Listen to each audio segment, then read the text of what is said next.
xử tốt cho trẻ sau này thì chúng ta cần lưu ý một số những cái trường hợp sau đây.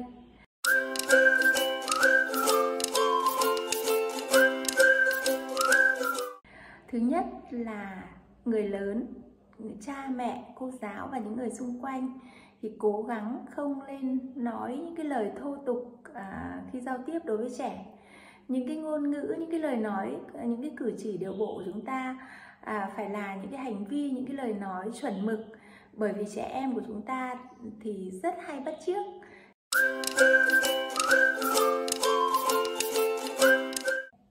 Thứ hai là chúng ta không nên nói những cái lời nói mà làm sai với cả cái trật tự xã hội. Ví dụ như chúng ta là người lớn, là ông bà, cha mẹ, trẻ thì chúng ta không nên dùng những cái từ như là vâng, dạ, ạ, làm cho trẻ không hiểu được cái thứ bậc trật tự ở trong xã hội. Vì thế mà trẻ có thể không hình dung ra được cái cách ứng xử.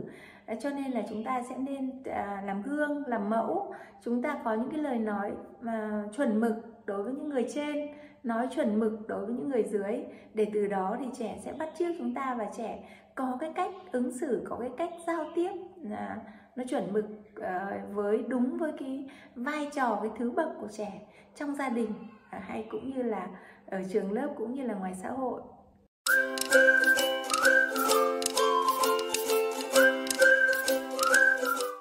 Thứ ba là chúng ta không nên ra điều kiện đối với trẻ. Ví dụ như chúng ta cho trẻ thỏa mãn một cái nhu cầu nào đó thì chúng ta lại bắt trẻ phải hay phải dạ, phải vâng, hay là theo một cái yêu cầu nào của chúng ta. Lâu ngày cứ dần dần như thế thì vô hình trẻ lại sẽ ra điều kiện ngược trở lại đối với chúng ta. Con không yêu mẹ bởi vì mẹ không cho con này, không cho con cái kia. Vì thế mà chúng ta không nên hình thành cho trẻ một cái thói quen là phải chấp nhận theo một cái điều kiện nào đó để cho trẻ hình thành cái thói quen là không tốt.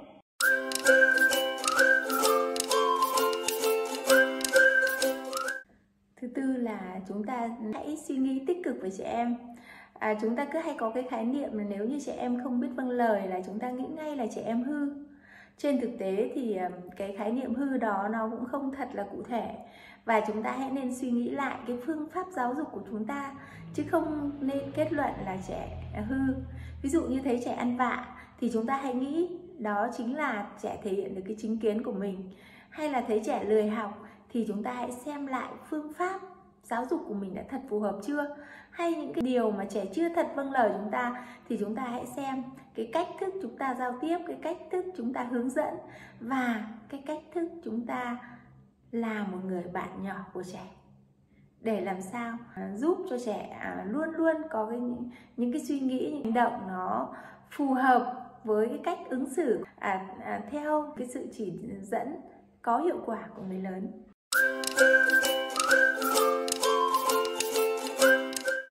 Thứ năm là chúng ta không nên có những cái bàn luận, những cái nhận xét về trẻ. Ví dụ như là con nhà em nó lười ăn lắm, hay là thằng cu nhà em nó nghịch lắm, nghịch như quỷ sứ ấy, không ai mà trông được.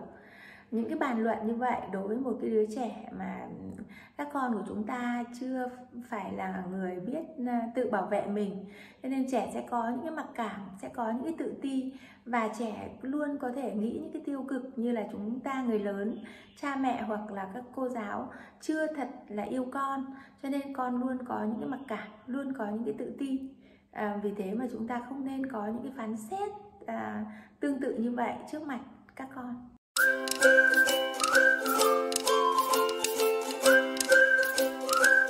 Thứ sáu là chúng ta không nên đặt mình vào cái vị trí cao hơn con. Mình hãy đặt mình vào một cái vị trí là một cái người bạn, một người hướng dẫn các con, chứ không phải là dạy các con. Mình có thể dùng những cái từ rất là thân thiết đối với các con là con ra đây mẹ sẽ hướng dẫn con cùng làm nhé, mình sẽ thử xem có làm được không nào. Hoặc là con ra đây cô sẽ chỉ cho con điều này thú vị lắm, nào chúng mình cùng bắt đầu nhé. Như vậy thì trẻ sẽ cảm thấy rất là hào hứng và trẻ cảm thấy mình như là một cái người bạn rất là đáng tin cậy, rất là đáng chia sẻ. Và trẻ sẽ luôn luôn nói những cái điều mà trẻ mong muốn, những cái điều mà trẻ muốn làm, và sẽ giúp cho chúng ta sẽ hiểu được trẻ hơn và chúng ta sẽ có được những cái phương pháp phù hợp hơn. Thứ 7 là chúng ta sẽ không dùng những cái câu hỏi vặn vẹo trẻ, mà hãy giải thích, hãy gần gũi đối với trẻ.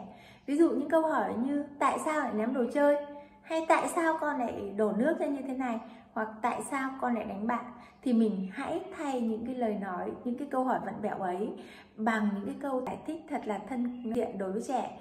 Ví dụ như đồ chơi là dùng để chơi con ạ, nếu như con muốn ném thì con hãy ra nhặt bóng để ném vào rổ, hoặc là nước là dùng để uống đấy con ạ, chứ không phải để dùng để đổ đâu. Hay là bạn bè là phải yêu thương nhau. Đấy, những cái ngôn ngữ tích cực như vậy sẽ giúp cho trẻ hiểu được hơn, và trẻ tự sẽ điều chỉnh những cái hành vi của mình tốt hơn.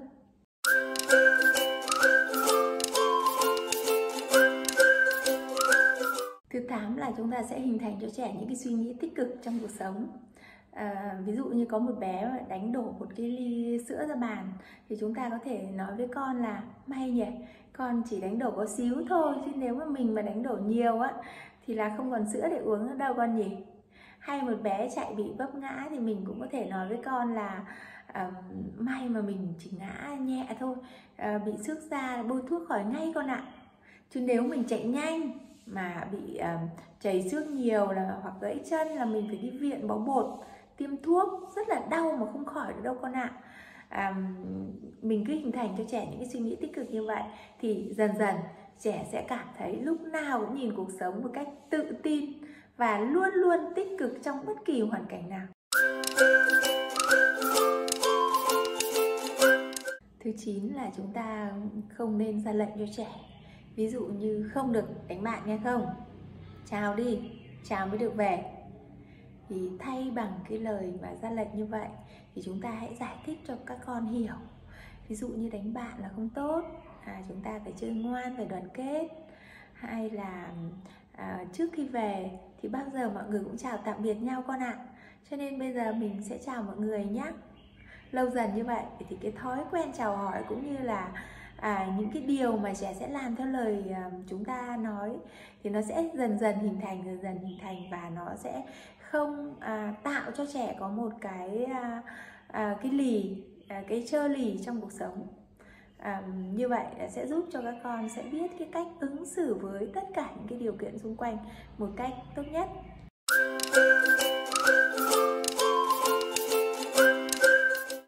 Các bạn thân mến, trang bị cho các con những cái kỹ năng giao tiếp cũng như cái cách ứng xử với xung quanh sẽ là một cái lợi thế rất là lớn cho các con sau này. Chúng ta không nên quá xét nét các con, nhưng chúng ta cũng nên quan tâm đến những cái cảm xúc, quan tâm đến những cái lời nói, những cái hành vi sửa đổi, uốn nắn cho các con, để sau này các con sẽ là những người có cái hành vi giao tiếp, cách ứng xử xung quanh văn minh, lịch sự nhất. Chúc các bạn thành công!